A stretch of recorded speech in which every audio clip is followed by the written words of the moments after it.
Hello, and welcome to another episode of Fibre Mates. My name is Gay.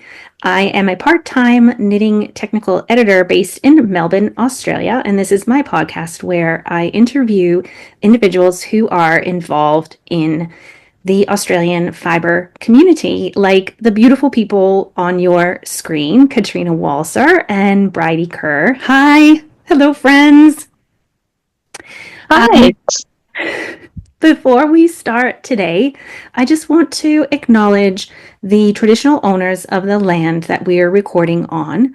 Bridie and I are coming to you from Wurundjeri country, so the people of the Kulin Nation here in Victoria. And Kat is... Sorry, I'm in Sydney, so I am with the Gadigal people of the Eora Nation. Okay, so let me just start with a bit of admin. If you are a new viewer, welcome. I'm so glad you found the podcast. And thank you so much for all of the returning viewers who are choosing to spend their time watching. And I hope you find this content informative, because today we are tackling a topic that a few people have asked for an episode about, and that is, what is a tech editor? And what we do and how we enhance knitting, which is my kind of what I feel like we do. But both Katrina and Bridie are tech editors, so I'm going to let them introduce themselves to you. Kat, do you want to start? Yes, sure. So I'm Katrina Walser. I'm from Oliphant Cat, which is where you can find me mostly online. Mostly exist on YouTube these days, but I'm sometimes on Instagram. So you can go find me there. So I've been doing knitting related work for the last 10 years almost at this point. I started designing in 2016. And so I started out designing, and then I started tech editing maybe about 5 or 6 years ago. I'd have to look it up. And then I expanded out into YouTube a little while ago, doing tutorials and things and a little bit of teaching in person. Fantastic. And Bridie, how about you? So I think, like most people, got taught knitting as a kid, and then I picked it back up in COVID. And I am a data analyst by trade. So I was made redundant last year, and I was a bit like, how can I incorporate my love of numbers with my love of knitting? Stumbled across tech editing, and have been doing it ever since. To be honest, I've been trying to think all week, like, where I found it. It was definitely on Instagram, but I'm not sure how or where. But yeah, definitely Instagram. Yeah, gosh, as a data analyst, there'd be heaps of transferable skills editing, I think. Yeah. For sure. Yeah. All right, should we play lightning round? So that's the fun thing. All right, ready? First question. Dogs or cats? Dogs. Not an animal person. Can I say neither? Yes. I feel like an awful person saying that, but that's always my answer for this question. You've just gone from here to here. Sorry. Oh, that's perfectly fine. I don't know, make the questions less binary, maybe. Anyway. Oh, no, you're totally fine. I'm used to the question. It's okay. Next question. A single strand of yarn or yarn paired with Surrey or mohair silk, like a lace weight? Would you prefer to knit with single yarn or the combination? Single. Yeah, I think I'd have to choose single too. Okay, so I think I like double. I like 2 strands. Yeah, I love the fluffy combination. Maybe it's just my current project that I'm working on is really... I love it. Anyway, I'm obsessed. I think I have to frog too much for it to be fun. Yeah, frogging mohair is not on top of the list of things that you want to do, but yeah. Yeah. Okay. Last lightning round question is this. If you were a knitting stitch, what knitting stitch would you be? Oh. This is definitely not the lightning thing. I'm going to say twisted rib. Oh, love it. Because Love it. easy but fun. You go first, Anne. I'm still thinking. That's all right. I'm a bark yarn over bark. Oh, brioche. Mm. Yeah, complex. How's that? Coffee. Now I wish I had given it more thought. I love I think twisted rib is great. I think I'm some sort of cable, mostly because I'm never really very organized, just all over the shop. This way and that way, front and back. Uh-huh. Yep. Love it. Got too many things going at once and they're all intersecting. That's perfect. That's perfect. Okay. So getting down to business. With I know recently I've also been asked this question, which is what is a tech editor, or what does a tech editor do? What do you think? Do you want to take this one, Bridie, to start us off? No, I'll let you do it because Okay. I know you have experience in elevator pitches now. So Oh gosh. Okay. So basically, a technical editor is someone who takes a pattern and edits it in the way that you would expect traditionally, like you would edit an article. So we check through style and also through any written areas. But then also the reason that it's called technical is that we also check all of the technical parts of the pattern. So the maths and making sure that all of the numbers add up so that the number of stitches that are in the pattern actually make sense and will make the garment that you expect. And then also the written instructions, so not just the numbers, but also making sure that the instructions themselves flow nicely, that the rows and the rounds are all numbered correctly, and that all the pieces of the pattern are there. You'd be surprised how many times there are large chunks of pattern missing from the first draft. And I don't, also, anything that I say is also shade on myself because I'm a designer too. So I know what it's like from both sides. Any mistakes I mentioned clients making, I've also made the same mistakes. So yes, so you just make sure that everything's there, everything works, and essentially that at the end of the day, if you knit the pattern, you'll get the thing that you're expecting. Yeah, that's pretty comprehensive in terms of, I also, when I do my editing, I'm not sure if all editors do this, right? Because I've never had my own tech editor. But I make lots of language suggestions. So like if I do encounter something that I think is confusing, I might give my designer like 2 or 3 different ways to rephrase. And if there is a problem with the numbers, I have a look at where that issue lies. So whether it's, in a raglan, in a neckline, or wherever, and try to actually come up with a solution for the designer as well. So I'm looking at it more as both editor and kind of more like working quite collaboratively with the designer in terms of what they're trying to achieve with their pattern as well. Yeah, I think it's been interesting having done it for a while and also like talked to a couple of different editors too. It's interesting, as much as there are different styles of designers, there are also different styles of editors.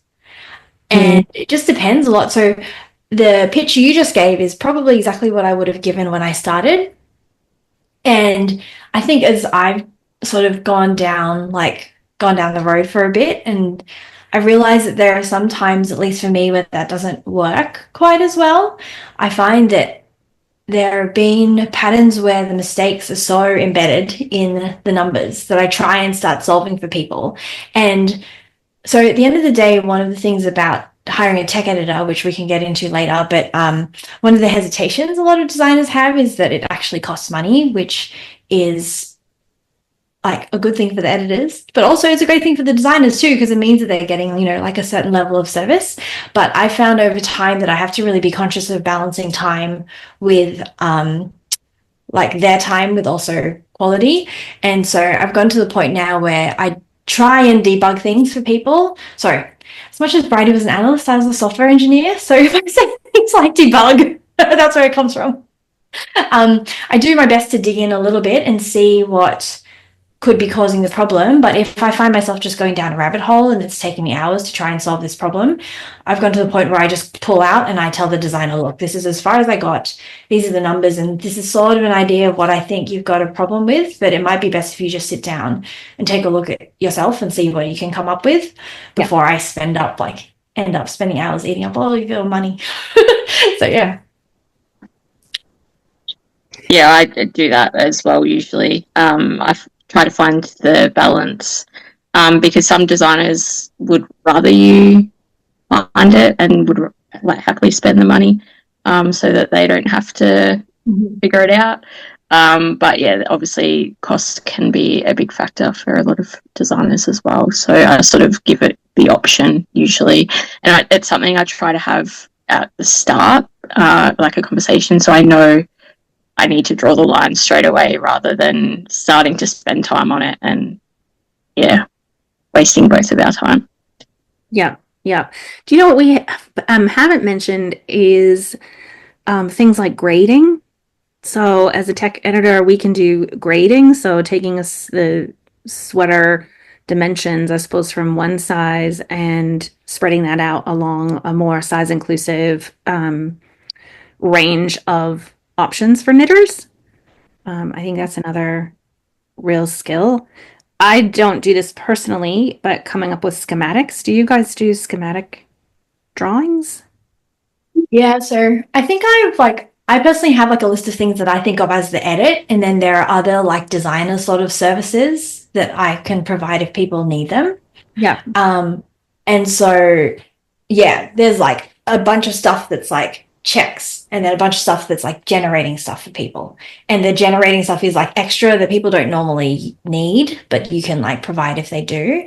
And so I would put grading in that bucket because usually people have already graded their own patterns, and that's part of the editing process. Yeah. But yes, I can draw schematics if people need to. It's something that I've offered before. Schematics and also charts. So sometimes people will give you the chart without any written instructions, and sometimes people will give you the written instructions without a chart. And so I offer like, you know, one or the other depending on what people need. What else do we do as tech editors? It's not strictly. I was going to say I often, even if the pattern is intermediate or advanced, I will always suggest to include more than less. So I try to bring it back to like a very beginner, because I might, even if it's an intermediate pattern, it could be the first intermediate pattern that someone is working on. And yeah, I as a knitter, I don't want to have to think about like bits and pieces and have to refer back to pages ago and that sort of thing. Like I want it pretty structured. So I always suggest going more information rather than less, and then let the designer decide how far they want to take that. Yeah, yeah. And I think making those kind of recommendations is really a core function for us in terms of getting the pattern to be as user-friendly as it can be. Some designers, they'll come with their own style as well, right? There's this thing called, the ordinary knitter might not know that many designers have what's called a style guide. So a style guide is really how the designer, well, it can contain a lot of information, can it? So it's something, it could contain varied amounts of information, right? So certain designers will have a standard format for their pattern, I think.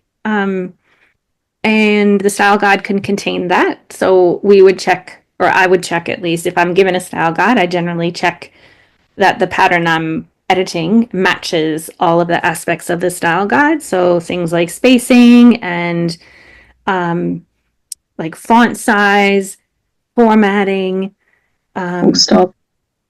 yeah, full stops. I find that to be the biggest one. That in my experience, that people either want them included and they haven't included them, or they don't want them included and they have included. I know, and then there's no consistency. When that happens, I just put a note in, and it says, "Hey, your style guide, the pattern is written like this." So you either want to change your pattern or change your style guide, because style guides can be living documents as well. Kat, do you have one? I do. So talking style sheets, or style guides rather, do you want to talk us through yours, Kat, and kind of what it... Yeah, sure. Yes. Okay. Well, I'll show you what I've got, and then something else that is not included in this, just based off of what you guys were talking about. But a style sheet essentially is a list of all of the things that you have in the pattern, both formatting, like Gay and Bridie were talking about, in terms of like, I've got that at the bottom of mine. So things like how big the sizes are of the different fonts and like which font it is. And I have some like spacing, line spacing in mind, just because I do my patterns in Canva. And so the heights of the different lines and like the spaces between have to be really specific. And then I've got some colors and stuff as well, just in terms of link formatting and things like that. So that's the general formatting section in mine. But the bulk of it actually is how you write the pattern. So basically, the biggest example I think that's easiest to grok is the number of repeats, like how you write repeats. Yes. That's something that's very specific to patterns that's very annoying if you get it wrong. And so this just lists out for my tech editors what the different ways that I write repeats are. So if it's a set of instructions that are meant to be to the end of the row, then they'll be in the round brackets. If it's a set of instructions that are meant to be repeated a certain number of times, then it's round brackets with like twice, 3 times, etc. at the end. And then if it's more complicated, then there'll be a star with like a colon, and then like extra round brackets inside. The really big one is how you say more repeats. So if you've got a chunk of rows and you need to repeat it again, whether you're giving the total number of repeats or the number of more times that you're meant to be doing it, because that trips everybody up. So if you're ever writing yourself a style sheet, make sure that's the biggest thing that the tech editor is going to ask for, is whether it's how you write that. And so that's just the repeat section, but also then you can give like how you give rounds and rows, and often there'll be some sort of glossary of abbreviations. So a lot of designers will just keep a list of abbreviations and how they write all the abbreviations, and then just like copy and pasting them into their new patterns so they don't have to rewrite it every single time. And I've got a similar glossary for notions. So like how I write needles, how I write stitch markers. So there's like a big long list of like all the different ways you could write needles, just because it helps me to not have to think. And then because you can just copy and paste stuff, and then you can also give that to your tech editor, and then they can check that everything's there. And it helps as well with internal consistency. So one of the things that is really good about getting a tech editor that you work with multiple times is that they get to know your style. And so they can start checking that your style and the way you write things is consistent between patterns, not just within one pattern. And that's really good, because if you end up having a pattern that people really like, a lot of the time they're not just buying another pattern from you because they like your designs, they also like the way that you write. And so having your patterns be consistent amongst themselves is like a really important thing to have, because then people will keep coming back and buying from you if they like the way that you write and the clarity of your pattern and things like that. The one thing that isn't captured here that's really hard to capture, that I wanted to touch on, that Bridie and Gay were talking about, is that in terms of style and how much information different pattern designers give, some will give more information, and I also try and like encourage people to give more information, but there are some designers who are intentionally writing with a specific audience in mind. And there are a lot of advanced knitters who hate modern day patterns and how verbose they are. And so I've had pushback from some designers where I've been like, no, you have to add more. You have to give like row by row, line by line instructions. They're like, no, I want to give a paragraph of text that explains how to do it. And my audience understands that. And so I think one of the nice things about having a repeat tech editor too is that they get to know your style from like that perspective as well. And so you don't have to go like 10 rounds again and again, being like, oh, I'm writing for a more advanced person, or I'm writing for a more intermediate person or a beginner person. They get to know like how you actually want to write your patterns in general too. I think that's so true, Katrina. And I was looking for a pattern that I have. It's one of the only patterns that I've actually ever printed out. And I printed it out because it was like literally 40 pages. Like actually 40? I over 20. I reckon it was over 20 pages. I'm not sure if it was 40, but I know I've got it. Oh, anyway, never mind that. But yeah, I had a friend who was knitting what she thought was a fairly simple t-shirt, and it was a 22-page pattern, and she was like, I just can't. She's like, where are the instructions? Like, how? What is the rest of this text? yeah, I mean, I think some designers have even now started to do a single PDF for each size. Yeah. Yep. I was going to say I often extract the pages that I will be using. Because I can definitely see that it's overwhelming having that much information. But given that most of it is digital these days and it is easy to extract, I would always rather have too much information than not enough available to me as a knitter. But obviously, everyone's different. No, 100%. Yeah, I think that's one of the things as well. Oh, sorry, go ahead. No, was just 100%. Like everyone's different. Different designers have different styles. Different knitters have different preferences. Different editors have different styles. And I think it was Kat that said before, like you'll find your people, and that's an amazing thing about it.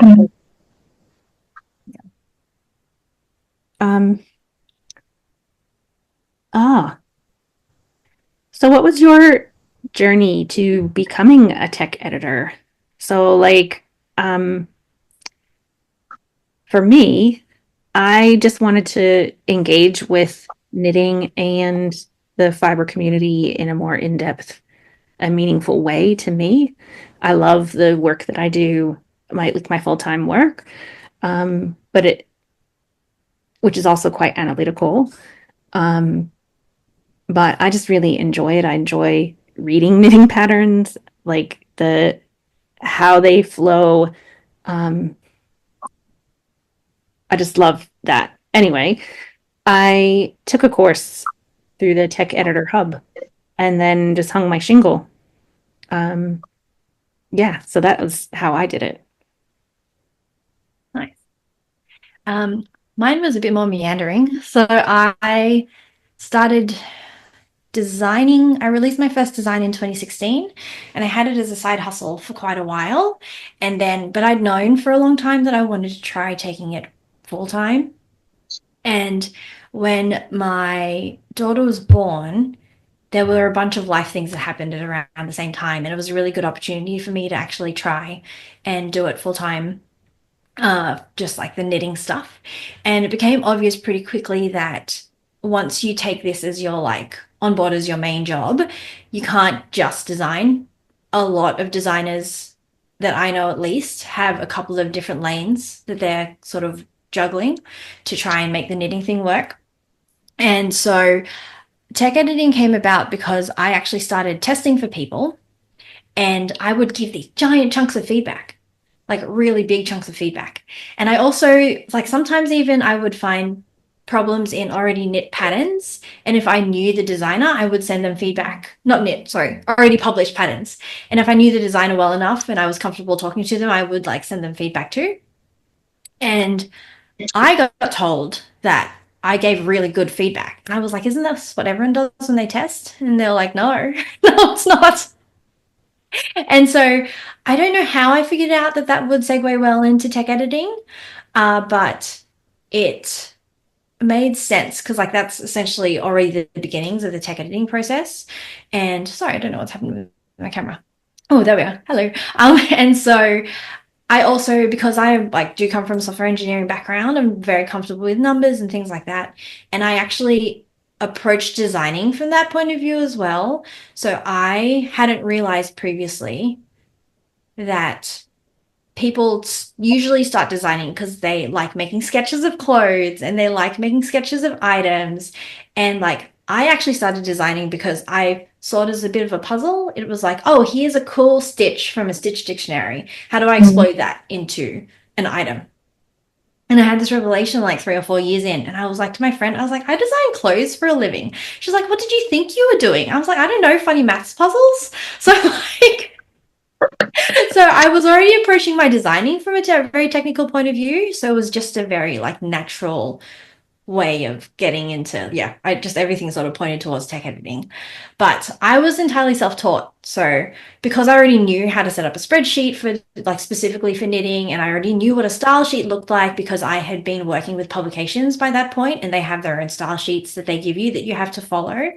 And so there are a lot of pieces that I was already quite familiar with. So I just sort of started asking some designer friends if they wanted me to try editing for them. And I just learnt on the job. So that was very awesome.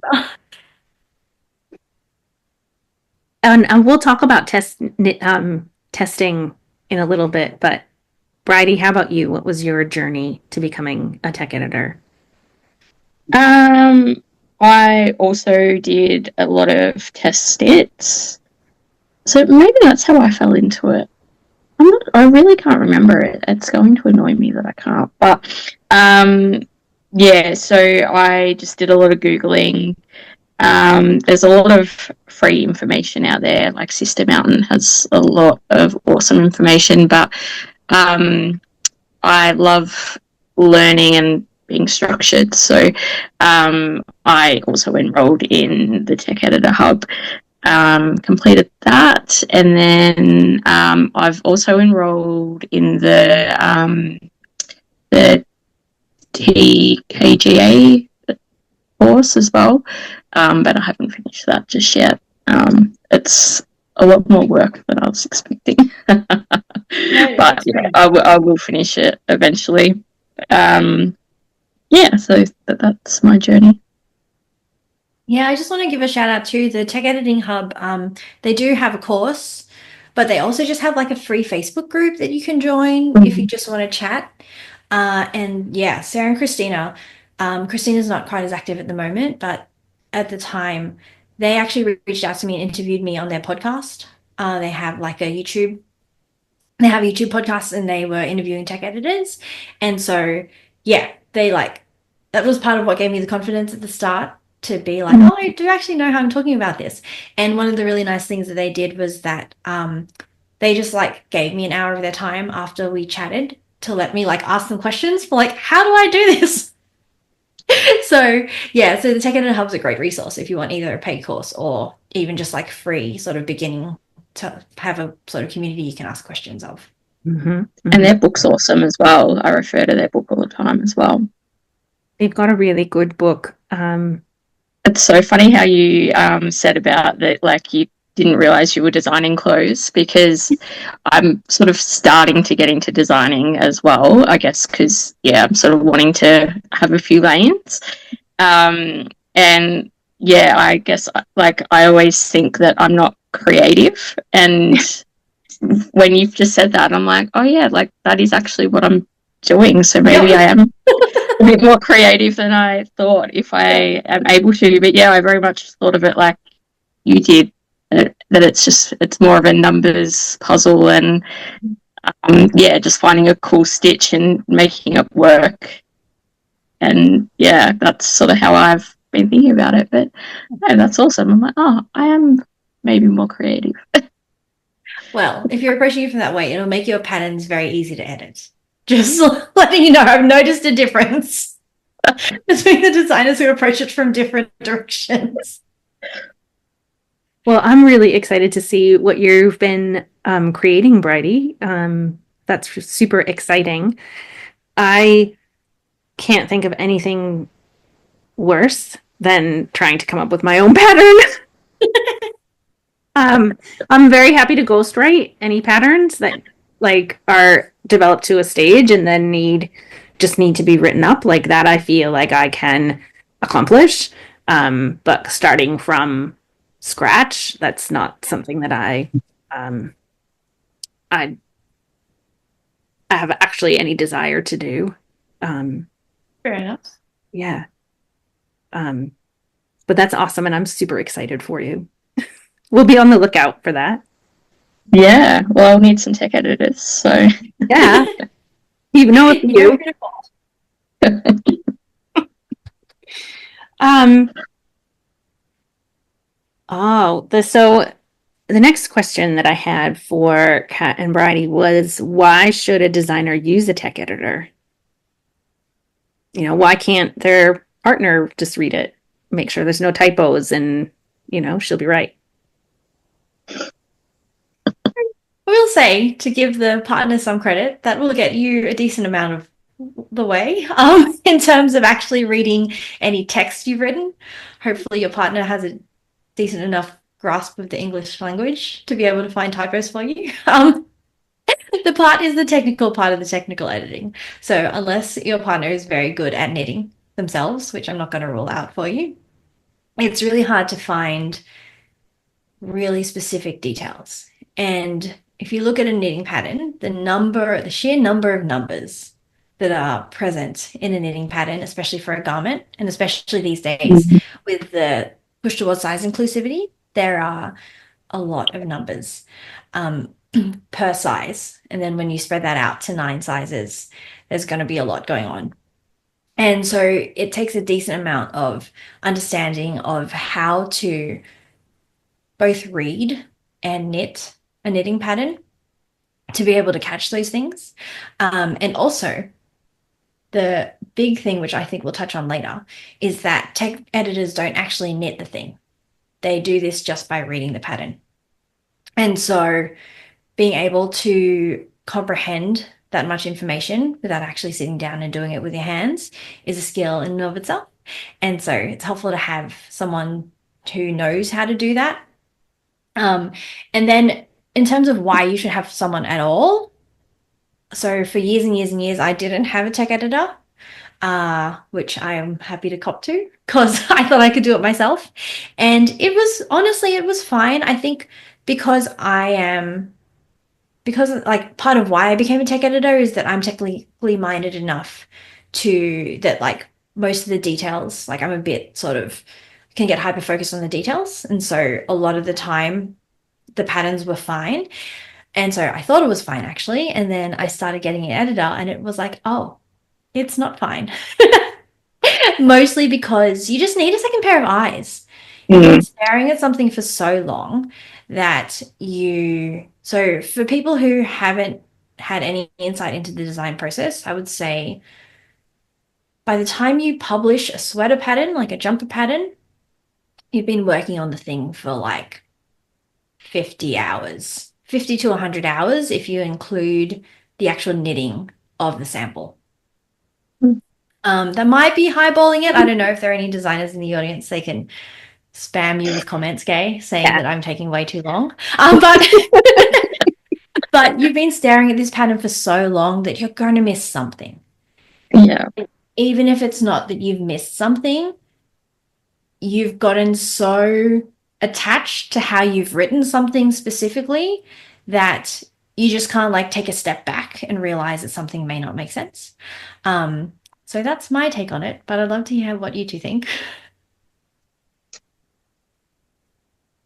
Yeah, I very much agree. Like you need the second pair of eyes. Yeah, like you might have the design in your head, but you haven't quite articulated it on paper the way that you think it is.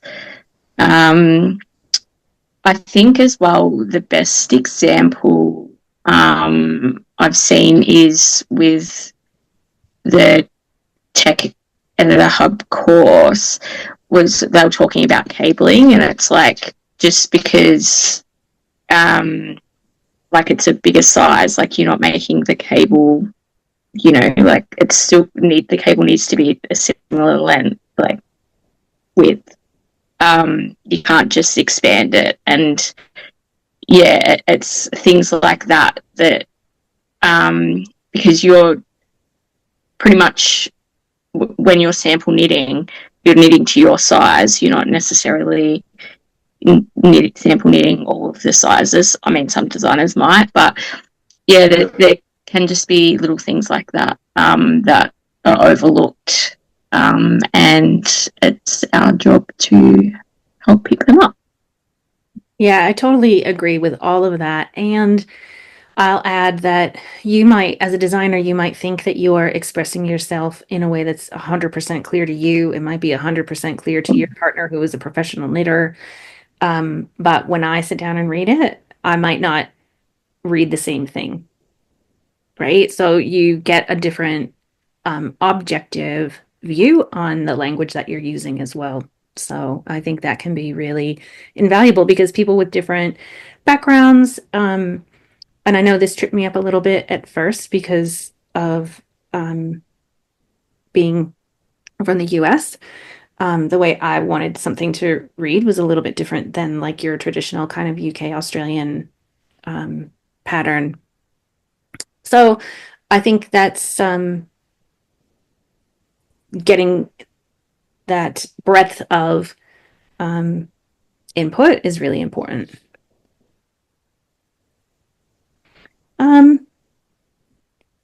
Can we talk process? How do you actually edit a pattern? You go first, Bridie. I feel like I keep jumping in to begin things. I feel like I still have so much to learn from you, though. I start with grammar usually.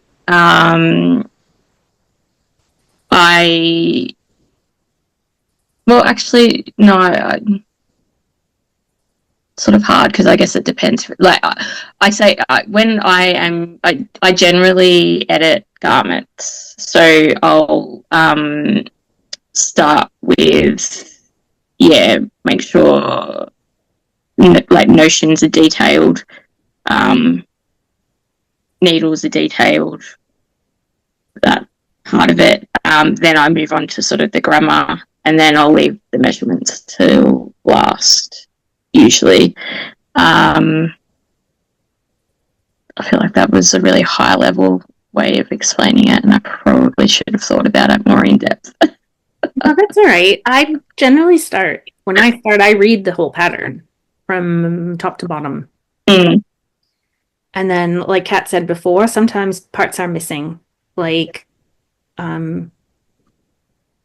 sleeve instructions. Does it say to make two or repeat or whatever, however that's expressed? Or are the bind off instructions there? Is the needle and pat section missing? Is there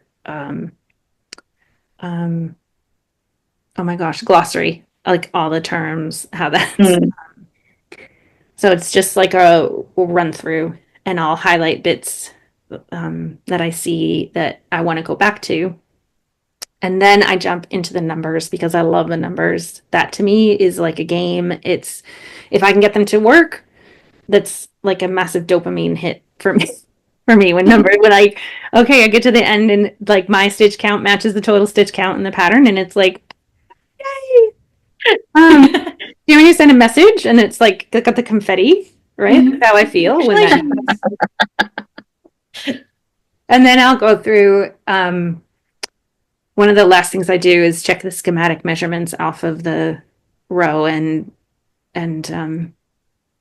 stitch counts, and then I'll do final check of grammar for a final read through for grammar. So that's my kind of flow. Kat, how do you attack a pattern?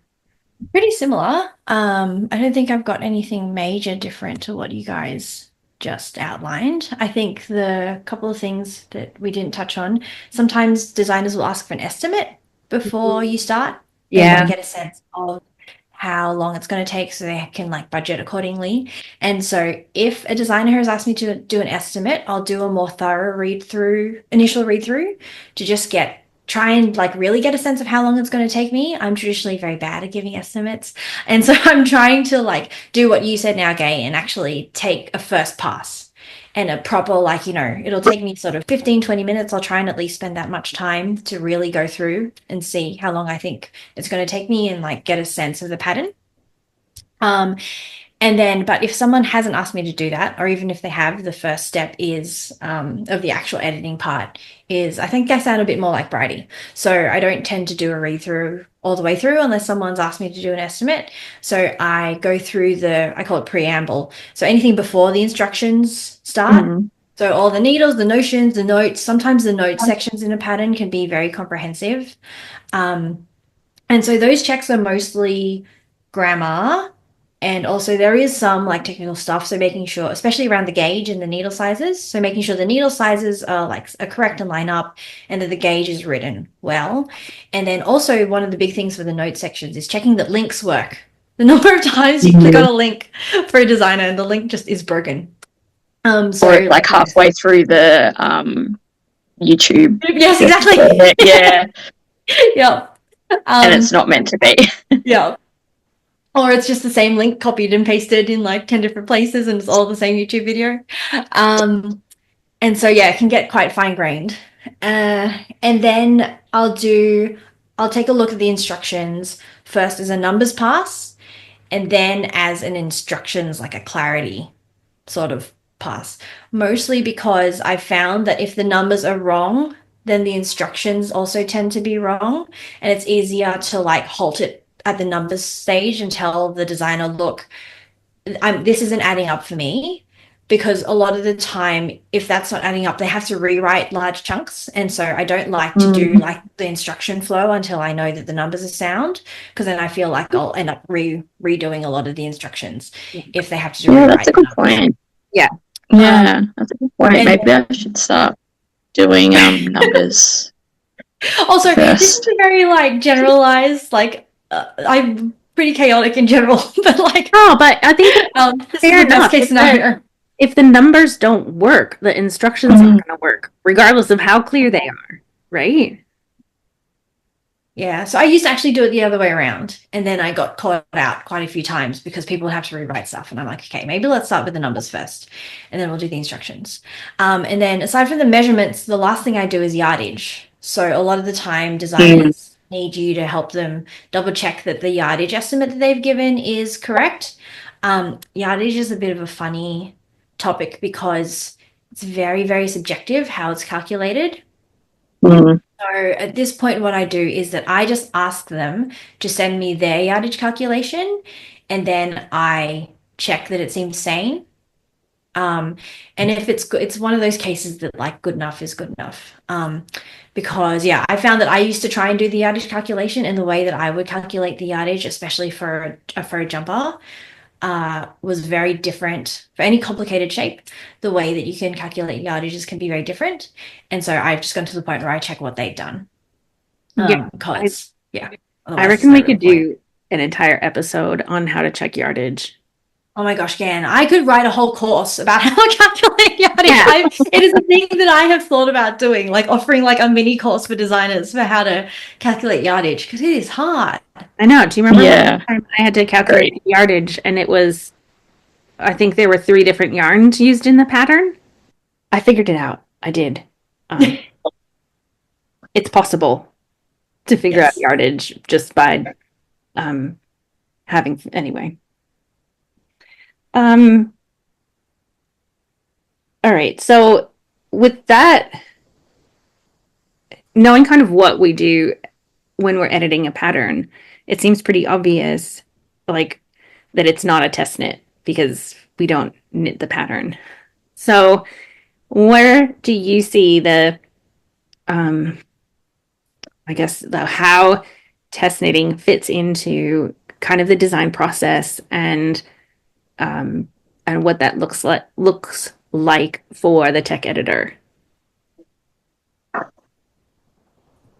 Well, one of the things that I was going to say when we're talking about like additional services is that Bridie actually runs test knits for people. So I'd be curious to hear how your perspective on all this, Bridie. Yeah. Um, I see it as you need both, essentially, because like I was saying before about it's rare that you're going to be sample knitting every size, or like we'll know how something will work on different body shapes. So I think it's important to have that perspective.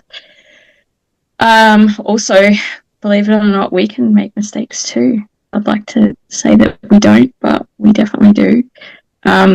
They're rare, obviously, but yeah, so it is good to have a group of knitters that can offer more perspectives. Again, if it's just the editor and the designer, it's only two perspectives. There could be millions of ways that things are taken.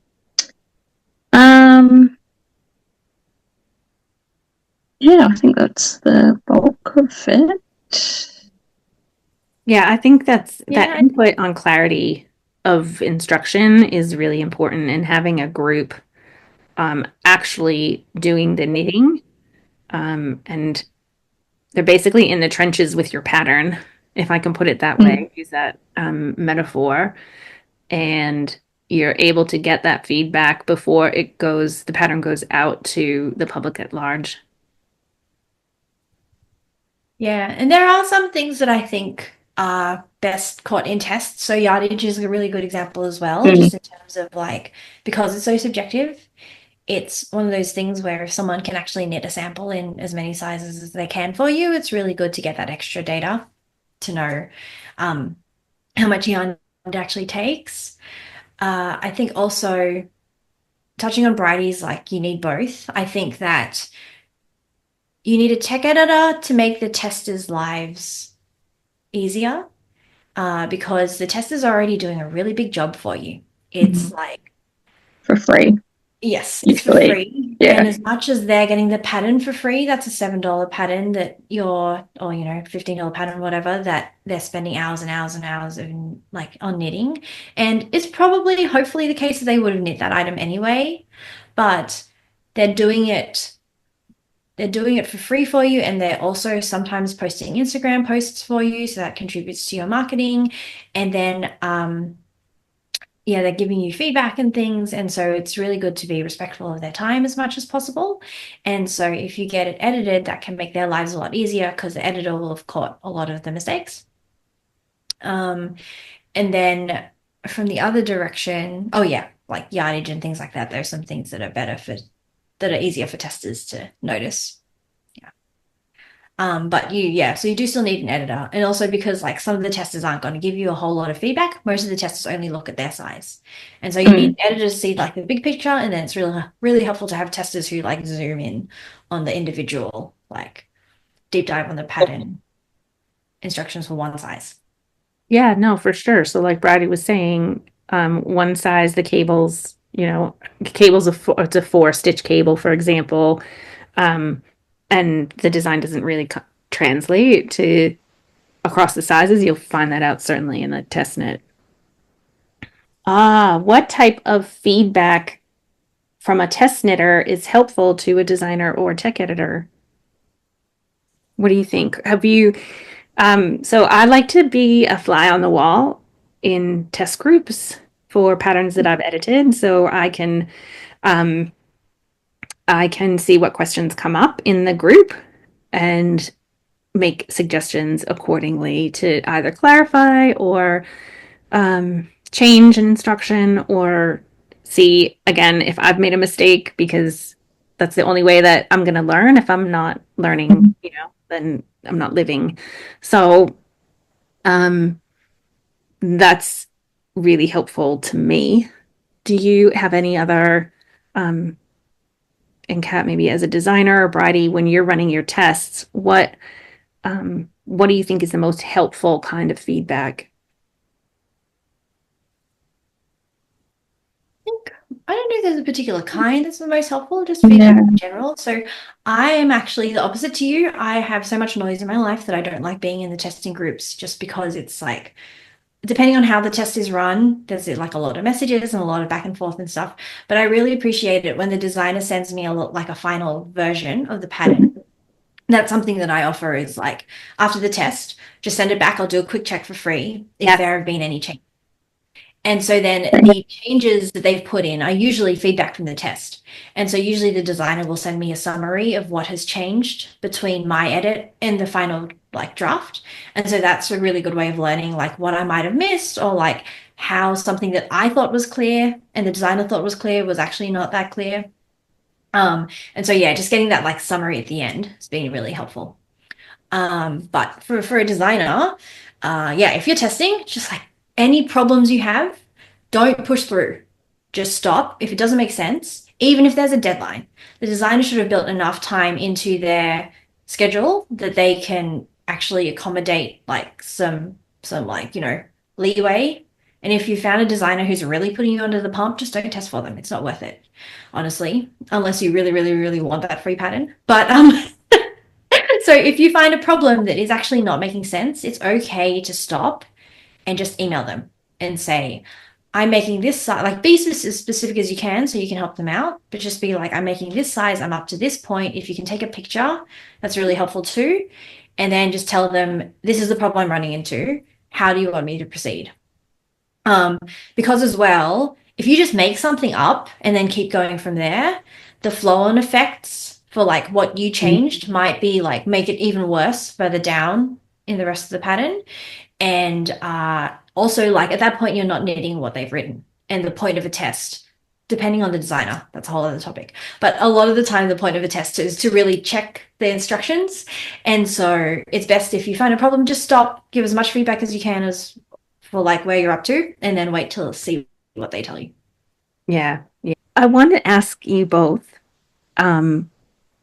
what designer do you have favorite designers? Not necessarily clients, but designers who you may have knitted or crocheted some of their patterns, and you think this pattern is like crystal clear, um, you know, or a style that you would like to emulate in terms of like flow or form or anything. What do you think? Do you have any favorites? So I have a couple. They are both clients though, so I hope that's okay. That's totally fine. Susanna from Sana and Co. Yeah. I've been working with her for a while. She's one of those designers who like, okay, if you're a tech editor, one of the biggest gifts is a pattern that you don't have to edit. If basically the less time you have to spend on a pattern, the better.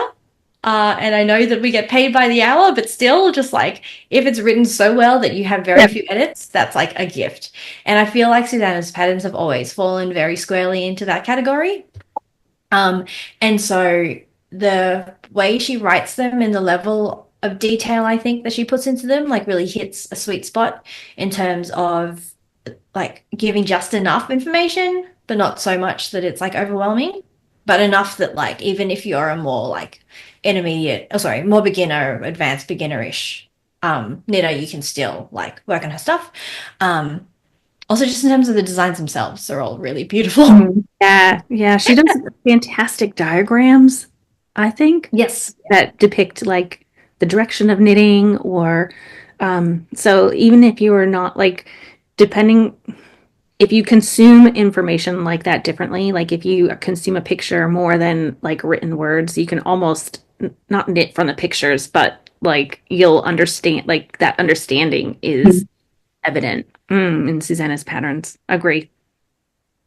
And then the other one I have who is probably someone who's not quite as well known. Her name is Leila Franco.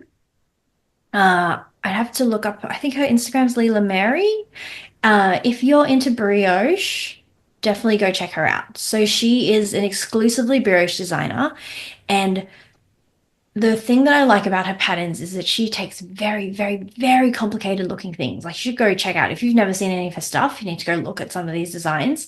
They are like actually intense. And so much to the point that like every time I sit down with one of her patterns, I'm like, I swear this person's a wizard. Like I don't understand how she even comes up with any of this stuff. But her patterns are very long just because they have so much like detail to them. But it amazes me how well she takes something so complicated and manages to even get it onto paper in a way that anyone can make it except for her. And so I think that's a really good example of someone who's good at taking very complex things and actually condensing them down into a written pattern that you can actually use. I'm definitely going to check her out because I haven't before. She's new to me. And I love Brie. Oh gosh, I'll send you a link. Please do. And I'll link everything in the description box below. So if other people want to check her out, they can do that. Bridie, do you have any favorites? Yes. So Claire at Perfectly Knotted. She was, I think, one of the first people I tested for. And I really like the way she structures her patterns. They are quite long, but they're really size inclusive. I think she's up to about 16 sizes in most of her patterns now. And she often will have like a spreadsheet or like a box, and like, so she'll have a section, like, so she'll say this is section A, and then you just find your size for section A and fill it in. If I have not explained that very well, but but her patterns are really long because of that level of detail, but they're easy to extract as well. My favorite sock pattern is Tess from Fluff and Nonsense. It's not overly long, but it just explains each aspect really well, I thought. I found socks really overwhelming when I first started making them. So using that, it was like, oh, that's what the point of that bit is. And yeah, I found that great. And Jamie at Jamie Creates, she's also a client, but yeah, I love the way she structures her patterns.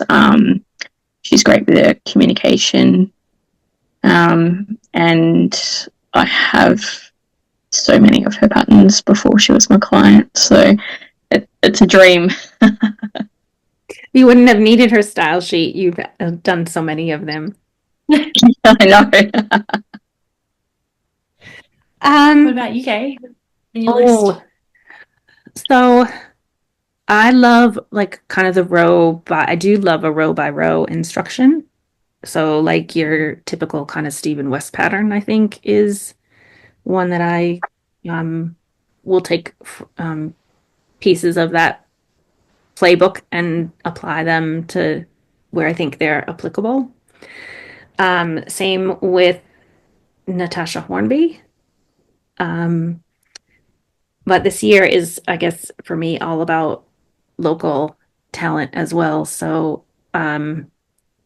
I think, well, Susanna would definitely have been on the top of my list. Oh my gosh, I'm gonna mispronounce her last name. Kolacek. She's got pretty complicated patterns that are distilled. Jane from Mindful Making. So she, I think, is a good example of her shared background. She's Danish, right? But she, until very recently, was living in Australia for quite a long time. And her patterns, I think, are a really good blend of that more traditional Scandi pattern that has less information and but adapted, I think, for more of an Australian market where I see is the additional information as being not required, but very welcome. Who else? There's another designer called She designs under Eternits, and I can't remember her name, but I'll link to her below. I really enjoy her patterns. And then I can't go by Kath Martin for sock patterns. Like I think her sock patterns are really clear. And Kat, your patterns are really Oh, thank you. Sorry, can I keep going? Because I'm just patterns are awesome. Go for it. That made me think about blankets for some reason. I don't do a few blanket patterns. Um, but I've also seen t-shirt pattern that you've done. I've seen a sock pattern that you've done. And I think I think those are all really clear. And then Deb Kinsey, who does I think mainly blankets. She's got a few garment patterns. Is really, really good too. So all people to check out, but they're probably all people that I've spoken about before. Just trying to think if there's any other new. No, it's great. I don't think I've heard of everyone that you've both mentioned, so Oh, it's really good. good to hear more, especially local ones. I feel like I can't come up with anything original that's like, wow, this is new to me, new to somebody else. Anyway, yeah, I do feel a little remiss. I know we were talking about clarity. I feel a bit remiss not mentioning Vera. So Vera from Vera Loves Knitting is a great Aussie designer. She is actually a really good example of the very Scandi right. Yeah, just like sort of paragraph information style of patterns. yeah, So if she's actually the one who taught me how to edit stuff like that, because I was very much like, no, you need to add rows and you need to add exactly this. And she's like, no, no, no. She handed me I have it still, actually, I should give it back to her. She handed me a book of French designs and she was like, look at this. This is what I'm going for. Not quite to that extent. It was a bit too sparse, but she was like, it's possible still to knit from this much information. And so if you are someone who rubs up against just like too much overwhelm in a pattern and you'd like to, just something that's a little bit more sparse that you can like just run with, she's a really good one for that sort of style. yeah. No, I totally agree with that. And I've had feedback that some patterns are like giving information overwhelm. So again, it goes back to how knitters are different and we consume the instructions differently. And you can't make everybody 100% happy 100% of the time. I think also that's something that takes a while for designers to realize that they have to pick an audience too. Like you write your designs for an audience, not just from what you're making, but also how you're writing your patterns. And so if you can pick a niche, like obviously you've got to include as many people as you can, but there are some things you're just going to have an opinion on. And if you just stick to that and know how to talk to your people, then it's okay. You don't have to make, like I said, you don't have to make everyone happy. Yeah, I think Jamie's designs are actually a really good example of that. Like she's got a definite style, and then that's the style that you know you can expect from her, and you'll know what you get when you get that. Like that's and I think that's one of the things where we're a cog in that wheel, so that if you pick up a design from Jamie, Vera, Susanna, whoever, um, you know what you're going to get. Mm. Yeah. And I just remembered the name of the woman behind Eternits. Her name is Elise Yang. So, shout out. I have one of her sweaters on my needles right now, and I was thinking about it last night actually as I was preparing for this episode. Thank you guys so much for joining me and coming on and recording this episode because I think people really want to know more about how patterns are produced. I think pattern costs are going up. People want to, like, people might ask why.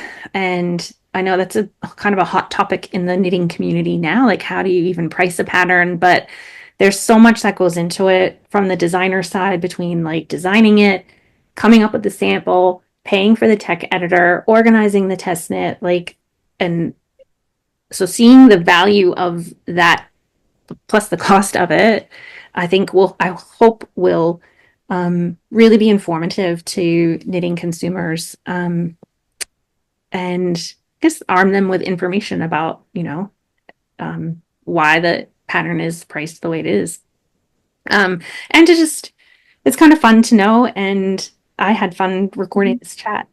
So thank you guys so Yeah, much also for coming on. I'll put links to everyone's websites in the description box. So if you're a designer and you want to hire Kat, Bridie, or me, I know we're like competitors, but not, right? Like, yeah, it's good having a team, like just people to bounce things off as well. So absolutely. there's so many designers in the world as well that, like, everyone always needs to take editors still. So Yeah, yeah. We're here. If you have any other questions, you reach out to us. I'm sure we'll happy to have a chat offline as well. also, just a quick shout out to if you're also looking for another editor, Molly from the Purl Edit was supposed to be here with us today. And I'm sure she would have had a lot of things to say as well, but she's ill. So yeah, make yeah, sure you check her out too if you're looking for another opinion or some more like editing. that's right. That's right. Thanks for that, Kat. If you've enjoyed this episode, please give it a thumbs up and consider subscribing because that helps the channel receive more views. And thanks so much for your support. And until next time, happy knitting, happy editing, happy crocheting. We'll see you later. Bye. Bye.